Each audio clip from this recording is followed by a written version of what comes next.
जरा सोचिए, एक ऐसा मेगा स्ट्रक्चर जो समंदर की उफनती लहरों के ऊपर भी सीना ताने खड़ा हो और गहरे काले पानी के नीचे भी बिना किसी दिक्कत के अपना काम कर रहा हो। आज हम हांगकांग ज़ुहाई मकाओ ब्रिज को डिकोड करेंगे। हम समंदर की खतरनाक लहरों के नीचे उतरकर ये समझेंगे कि कैसे इंसानी दिमाग ने कुदरत को चुनौती दी और इस नामुमकिन से दिखने वाले ढांचे को असलियत में बदल दिया। इसकी स्केल की बात करें तो दिमाग चकरा जाता है। हम यहाँ पूरे 55 किलोमीटर लंबे एक विशाल मेगा प्रोजेक्ट की बात कर रहे हैं। ये दुनिया का सबसे लंबा सी क्रॉसिंग ब्रिज टनल सिस्टम है जो सीधे खुले समुद्र को चीरता हुआ निकलता है। 55 किलोमीटर, वाकई ये कोई मजाक नहीं है। और इतने विशाल ढांचे को बनाने का खर्च वो भी उतना ही चौंका देने वाला है। इस पूरे सिस्टम को तैयार करने में करीब 18 से 20 अरब डॉलर का भारी भरकम निवेश हुआ है। लेकिन इतना पैसा पानी की तरह क्यों बहाया गया और इतना बड़ा रिस्क क्यों लिया गया? चलिए इसे एक एक करके डिकोड करते हैं।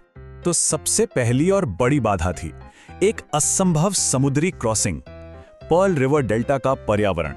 यह जगह बेहद खतरनाक और अप्रत्याशित है, जिसे जीतना किसी भी इंजीनियर के लिए एक बुरे सपने से कम नहीं था। दरअसल यहां सबसे अहम पॉइंट एक बहुत बड़ी दोहरी चुनौती का था। एक तरफ पानी के ऊपर दुनिया के सबसे व्यस्त शिपिंग रूट्स में से एक को हर हाल में खुला रखना था, ताकि रोजाना गुजरने वाले करीब 4000 बड़े जहाज बिना किसी रुकावट के चलते रहें। और दूसरी तरफ पानी के नीचे तेज तूफानों और नरम समुद्री तलहटी के बीच एक ऐसी मजबूत नींव बनानी थी जो आने वाले कई दशकों तक टस से मस ना हो। जाहिर है इसका हल कोई एक सीधा साधा पुल तो हो नहीं सकता था। इस चुनौती से पार पाने के लिए इंजीनियरों ने एक 3 पार्ट हाइब्रिड सॉल्यूशन तैयार किया। इसमें शामिल है 22.9 किलोमीटर का ब्रिज सेक्शन, गहरे समुद्र की एक 6.7 किलोमीटर लंबी टनल और 4 कृत्रिम कनेक्टिंग द्वीप। आसमान और समुद्र दोनों जगहों पर एक साथ काम करने वाला एक बेहद जटिल कॉम्बिनेशन। कृत्रिम गेटवे द्वीपों का निर्माण।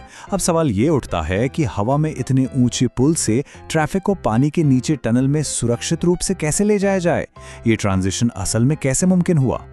इसका जवाब है 2 विशाल गेटवे द्वीप। इंजीनियरों को इन्हें सिर्फ इसलिए बनाना पड़ा ताकि गाड़ियां आसमान से समुद्र के तल तक सुरक्षित रूप से पहुंच सकें। और इनका आकार, हर एक द्वीप 1 लाख वर्ग मीटर में फैला है। कल्पना कीजिए 14 से 15 फुटबॉल मैदानों को एक साथ मिला दिया जाए। ये द्वीप उतने ही विशाल हैं। अब इन्हें बनाने के लिए पारंपरिक ड्रेजिंग या रेत भरने का लंबा तरीका काम नहीं आने वाला था। तो उन्होंने क्या किया? उन्होंने 120 विशाल स्टील सिलेंडरों को समुद्र के तल में सीधे हथौड़े की तरह गाड़ दिया। 30-30 मीटर गहरे ये सिलेंडर। इस कमाल की तकनीक से जो काम 3 साल ले सकता था वो सिर्फ 7 महीनों में पूरा कर लिया गया। है ना कमाल की बात?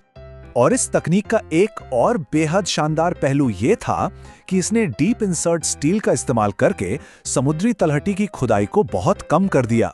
इसका सीधा फायदा यह हुआ कि समुद्री इकोसिस्टम कम डिस्टर्ब हुआ और वहां की स्थानीय डॉल्फिन्स और बाकी समुद्री जीवों की रक्षा हो सकी।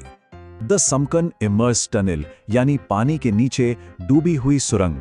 अब जब द्वीप पूरी तरह से सेट हो गए हैं तो चलिए लहरों के नीचे गोता लगाते हैं और उस 6.7 किलोमीटर लंबी टनल को करीब से समझते हैं, जो असल में इस पूरे प्रोजेक्ट की धड़कन है। इतनी गहराई के लिए एक खास तकनीक चुनी गई, इमर्ज्ड ट्यूब टनल। इसमें पहाड़ों को बड़ी मशीनों से खोदने का काम नहीं होता। इसके बजाय पहले से तैयार किए गए विशाल हिस्सों को सीधा समुद्र के तल पर बनी एक खाई में ले जाकर डुबो दिया जाता है। अगर हम इसकी स्केल की बात करें तो दिमाग सुन पड़ जाता है। इस टनल में ऐसे 33 सेगमेंट्स हैं और हर एक 180 मीटर लंबा है। हर एक का वजन 76,000 से 80,000 टन के बीच है। मतलब एक अकेला टुकड़ा एक पूरे एयरक्राफ्ट कैरियर के बराबर भारी है। जरा सोचिए, इतने भारी स्ट्रक्चर को समंदर के नीचे ले जाना था। इतने भारी भरकम सेगमेंट्स को जमीन पर ड्राई डॉक में बनाया गया, फिर उन्हें पूरी तरह सील करके तैरते हुए बक्सों की तरह टग बोट से समंदर में खींचा गया और अंत में 40 मीटर पानी के नीचे एक लेजर से बिल्कुल समतल किए गए पत्थरों के बेस पर बेहद धीमी गति से उतारा गया। इसके बाद इन्हें सील और कंक्रीट से पक्का किया गया। लेकिन ये इतना आसान नहीं था। इन 80,000 टन के भीमकाय स्ट्रक्चर्स को डुबाने के लिए मिलीमीटर स्तर की सटीकता चाहिए थी। सिर्फ 1 मिलीमीटर की चूक और अलाइनमेंट बिगड़ जाता। जिसका मतलब था कि समुद्र का भयंकर दबाव पल भर में खतरनाक तरीके से टनल के जॉइंट्स में पानी भर देता। एक छोटी सी गलती और सब कुछ तबाह। जो हमें एक बहुत ही दिलचस्प सवाल पर लाकर खड़ा करता है, हम आने वाले 120 सालों तक समंदर को इस टनल से बाहर कैसे रखेंगे, वो भी तब जब हर पल करोड़ों लीटर पानी इसे कुचलने के लिए तैयार बैठा है। पानी के नीचे 120 साल तक टिके रहना। चलिए देखते हैं कि इंजीनियरों ने स्ट्रक्चर को कैसे डिजाइन किया ताकि ये आने वाली 3-4 पीढ़ियों तक समुद्र के इस भारी प्रकोप को झेल सके। यहाँ खतरे कोई मामूली नहीं हैं, बहुत वास्तविक और भयंकर हैं। इस डिजाइन को अगले 120 सालों तक लगातार आने वाले खतरों का सामना करना था। खारे पानी से लगने वाला खतरनाक जंग, अचानक आने वाले तूफान, ऊपर से गुजरने वाले भारी जहाजों का कंपन और हाँ, भूकंप के झटके भी। इन सब से एक साथ निपटना था।